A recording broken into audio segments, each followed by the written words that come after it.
जी नमस्कार दोस्तों, मैं हूं बीडी निजामी और आज हम आपके लिए लेकर आए हैं लोकसभा चुनाव के रोचक तथ्य की दूसरी कड़ी। और इस कड़ी में आज हम चर्चा करेंगे राजनांदगांव लोकसभा क्षेत्र की,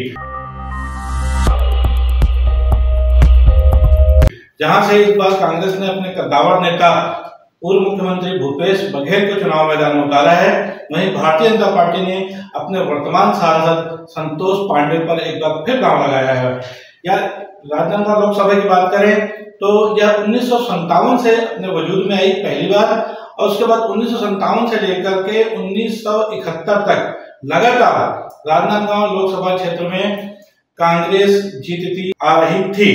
और उसके बाद 1977 में जब देश में पहली बार कांग्रेस की गवर्नमेंट नहीं आई थी, मतलब उस समय कांग्रेस हार गई थी बुरी तरह, और जनता पार्टी के समय में यहाँ पर पहली बार कांग्रेस को हार का मुंह देखना पड़ा।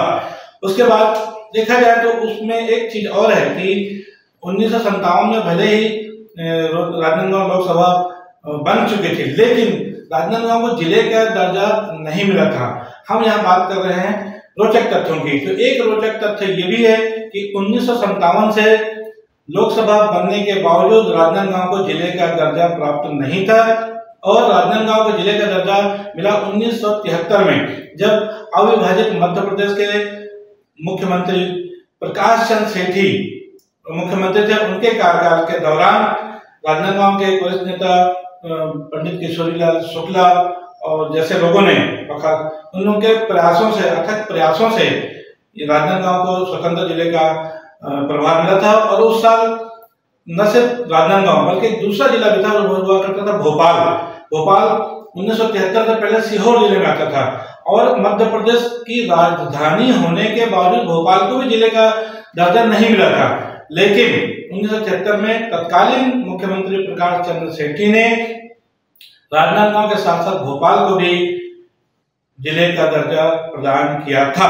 पहला उनकी सरकार ने प्रदान किया था। उसके बाद अब हम बात करें कि इसमें सर्वाधिक देखा जाए तो कांग्रेस के प्रत्याशी जीतते रहे हैं, और खासतौर पर राजा शिवेंद्र बहादुर जो कि राजीव गांधी के सहपाठी हुआ करते थे, 4 या 5 बार उनको इस क्षेत्र का प्रतिनिधित्व करने का मौका मिला है। लेकिन 1998 में जब यहाँ से स्वर्गीय मोतीलाल वोरा चुनाव लड़े, मतलब रोचक तथ्यों की अगर हम बात करेंगे तो राजनांदगांव छत्तीसगढ़ एकमात्र ऐसा जिला है जहां पर 3 पूर्व मुख्यमंत्री चुनाव लड़ चुके हैं या लड़ रहे हैं।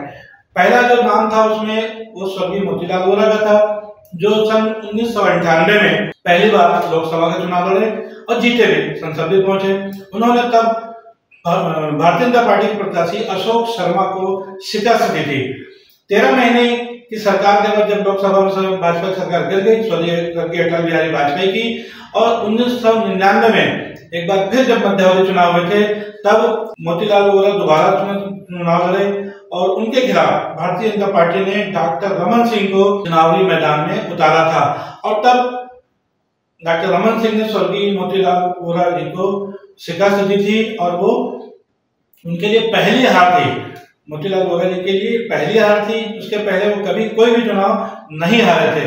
तो इस तरह देखा जाए कि स्वर्गीय मोतीलाल वोरा जो कि मुख्यमंत्री रहे हुए थे, उन्होंने लोकसभा का प्रतिनिधित्व किया राजनांदगांव, और उसके बाद सांसद बनने के बाद 2003 में जब यहाँ पर छत्तीसगढ़ राज्य गठन हो चुका था, 2003 में पहले चुनाव हुए, तब भारतीय जनता पार्टी ने डॉक्टर रमन सिंह को मुख्यमंत्री बनाया, जबकि उनकी बहुमत की सीटें आ चुकी थी छत्तीसगढ़ में। तो इस तरह दूसरे मुख्यमंत्री हुए जिन्होंने राजनांदगांव का लोकसभा का जो नेतृत्व किया, पहले वो मोतीलाल वोरा जी और दूसरे डॉक्टर रमन सिंह जी पहला। अब ये तीसरे मुख्यमंत्री हैं भूपेश बघेल, जो अभी छत्तीसगढ़ की सरकार से विदा हुए, 5 साल मुख्यमंत्री रहे, और कांग्रेस ने उन पर अपना दांव लगाया है। हम इस बीच में देखा जाए कि 1998 के बाद, मतलब जो 21वीं सदी है, इसमें यदि देखा जाए तो तब से लेकर अब तक यहाँ पर भारतीय जनता पार्टी के सांसद ही हमेशा जीतते आए हैं। 1999 में डॉक्टर रमन सिंह के बाद प्रदीप गांधी 2004 में सांसद बने राजनांदगांव से, और प्रदीप गांधी ने तब जो है देवव्रत सिंह को, स्वर्गीय देवव्रत सिंह को कांग्रेस के प्रत्याशी के रूप में उनको शिकस्त दी थी। और उसके बाद प्रदीप गांधी 2005 में कोबरा पोस्ट के एक स्टिंग ऑपरेशन में 55,000 रुपए की रिश्वत लेते हुए पकड़े गए थे। और उसके बाद उनको लोकसभा की सदस्यता से निलंबित कर दिया गया था, निष्कासित कर दिया गया था। उनके साथ 10 अन्य सांसदों को भी निष्कासित किया गया था। तो इसके बाद फिर मध्यावधि चुनाव होता है 2007 में।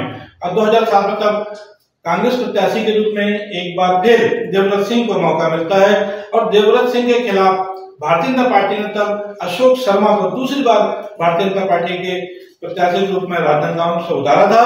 और तब देवव्रत सिंह ने उसमें शिकस्त देते हुए सांसद जो चुनाव था वो जीत लिया था। तो स्वर्गीय देवव्रत सिंह ये 21वीं सदी के इकलौते ऐसे कांग्रेस के नेता रहे हैं जिन्होंने राजनांदगांव लोकसभा का चुनाव जीता है। अन्यथा 1999 से लेकर के 2019 तक इस क्षेत्र से सिर्फ और सिर्फ भारतीय जनता पार्टी के प्रत्याशी ही चुनाव जीतते आ रहे हैं। इसी कड़ी को हम आगे बढ़ाते हुए बताएं कि 2004 में प्रदीप गांधी के बाद 2007 में मध्यावधि चुनाव में स्वर्गीय देवव्रत सिंह कांग्रेस जीते। और उसके बाद 2009 में मधुसूदन यादव उनको भारतीय जनता पार्टी ने प्रत्याशी बनाया। उन्होंने देवव्रत सिंह को हरा करके पहली बार वो सांसद बने।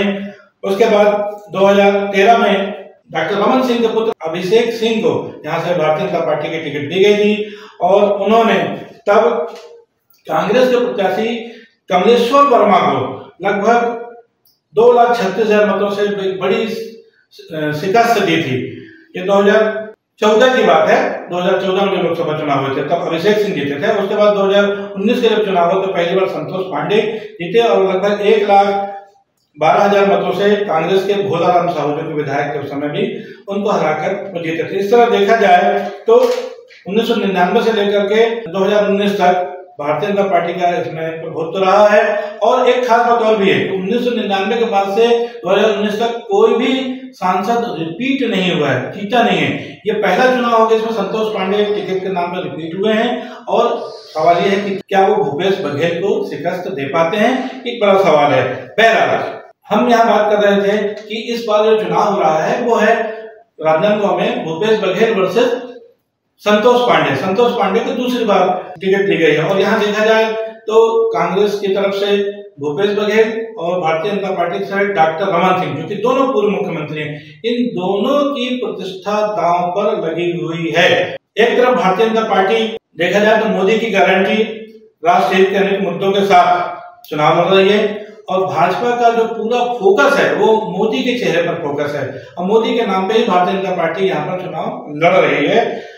और जबकि कांग्रेस की बात करें तो कांग्रेस महिलाओं के लिए न्याय की गारंटी के तहत जिन्होंने साल में 1 लाख रुपए देने का वादा किया है उसके तहत राजनांदगांव क्षेत्र में भी फॉर्म भरवाए जा रहे हैं। जैसा कि महतारी वंदन योजना के तहत भारतीय जनता पार्टी ने अभी 4 महीने पहले विधानसभा चुनाव के तहत फॉर्म भरवाए थे।